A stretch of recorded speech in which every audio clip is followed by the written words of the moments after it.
Good morning বন্ধুরা, প্রবাসী মৌবনে সবাইকে স্বাগত জানিয়ে আজকের ব্লগটা শুরু করছি। আশা করি আপনারা সবাই ভালো আছেন, সুস্থ আছেন। আজকে না একটু মিষ্টি খাওয়ার ইচ্ছে হচ্ছে, সেই মিষ্টি বানাবো।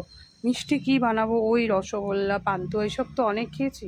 একটু ভাজা মিষ্টি বানাবো। ভাজা মিষ্টির মধ্যে বহু দিন হয়ে গেছে লবঙ্গ লতিকা খাওয়া হয়নি। যেহেতু কলকাতার থেকেও খাওয়া হয়নি, এখন কলকাতাতে তো নেইও, সেজন্য কলকাতার বাইরে থেকেও যদি এটা নিজে হাতে বানিয়ে খাওয়া যায়, তাই জন্য আগে থেকেই ক্ষীরটা রেডি করে নিলাম। ক্ষীরটা রেডি করার জন্য দুধ আর আমি একটু মানে 2-1 চামচ চালের গুঁড়ো দিয়েছি, কনডেন্সার মিল্ক দিয়েছি একটু ঘন হওয়ার জন্য। এটা রেডি করার পরে আমি একটা ময়দার ডো বানিয়ে নিয়েছি। ময়দার ডোটা বানিয়ে নিয়ে রেস্টে রেখে দিয়েছি। ময়দার ডোতে দিয়েছি একটু ময়াম, আর কি ঘিয়ের ময়াম আর তেলের ময়াম মিক্সড করে দিয়েছি, নুন আর চিনি দিয়েছি। এবার ছোটো ছোটো করে লেচি করে নিলাম। এই লেচিগুলো গোল গোল আকারে নিয়ে নেবো আর একটা চিনির শিরা বানিয়ে নেব। যাই হোক, মোটামুটিভাবে 1 কাপ চিনিতে 1/2 কাপ জল দিলেই যথেষ্ট, তাহলে আর বেশিক্ষণ ফোটাতে লাগবে না। চিনির শিরা রেডি হয়ে গেছে। এবার আমি এগুলো একটা একটা করে লুচিগুলো বেলে নেব। মানে বেশি মোটা ভাজবো না, এইভাবে অল্প অল্প করে এপিট ওপিট করে টেনে নিলেই হবে। তার মাঝখানে পুর দেব। পুর দেওয়া হয়ে গেলে এটা আঁটবার জন্য মুখগুলো আমি একটু জল লাগিয়ে দিচ্ছি। জল লাগিয়ে এটা সেট করে দিচ্ছি। দিয়ে এটা প্রথমটা এই পাটে, দ্বিতীয়টা ওই পাটে, এইভাবে দিলাম। আবার ওপরে একটুখানি জল লাগিয়ে দিচ্ছি যাতে খুলে না যায়। এবার করতে হবে কি, দুটো সাইডের মুখটা এইভাবে চেপে দিয়ে উল্টো দিকে করে দিতে হবে।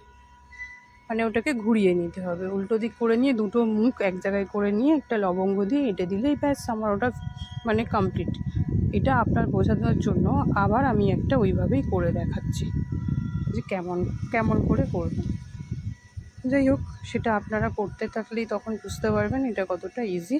সেকেন্ডটা দেখুন, এটা ফার্স্ট পার্ট একদিকে দিলাম, সেকেন্ড পার্টটা ঠিক তার উল্টো দিকেরটা ওর ওপরে চাপিয়ে দেব।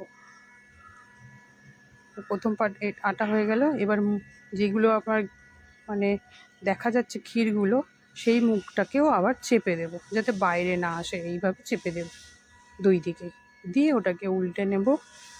উল্টে নেওয়ার পরে আবার ওই দুটো মুখ একই জায়গায় নিয়ে এসে একটা লবঙ্গ দিয়ে আটকে দেবো। প্রথমে জল দিয়ে আটকাবো, তারপর একটা লবঙ্গ দিয়ে আটকে দেবো। ব্যাস, আমার এগুলো শুরুবার একদম সবগুলো শেষ।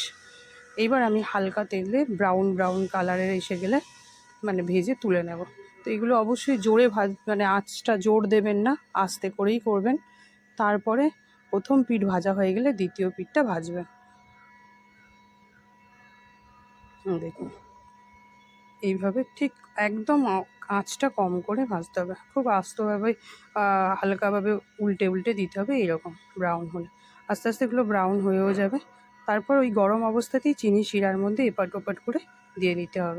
চিনি শিরার মধ্যে পুরো ডুবিয়ে বেশিক্ষণ রাখলে নরম হয়ে যাবে কিন্তু। তাহলে আমাদের লবঙ্গ লতিকা তৈরি। ভালো লাগলে অবশ্যই জানাবেন।